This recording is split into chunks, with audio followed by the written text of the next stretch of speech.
गणेशद्वार असंही म्हणता येईल.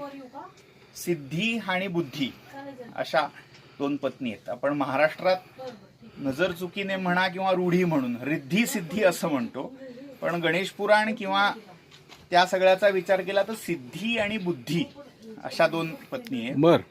आणि त्या दोघींना दोन मुलं आहेत, लक्ष आणि लाभ अशी त्यांची नावं आहेत.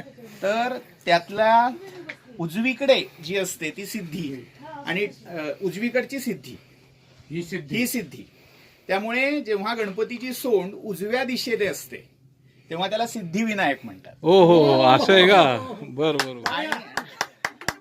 आणि जेव्हा डावी म्हणजे बुद्धी, ऍक्च्युली काय आहे, पत्नी किंवा बेटर हाफ असा ज्याला म्हटलं जातं तो डाव्या बाजूला.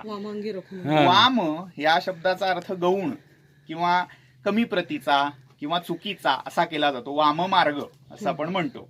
पण वाम या शब्दाचा खरा संस्कृत अर्थ सुंदर असा आहे. म्हणजे जर पुरुष आणि स्त्री असे दोघं उभे राहिले तर त्यातली सुंदर कोण, वामा कोण, तर ती स्त्री आहे.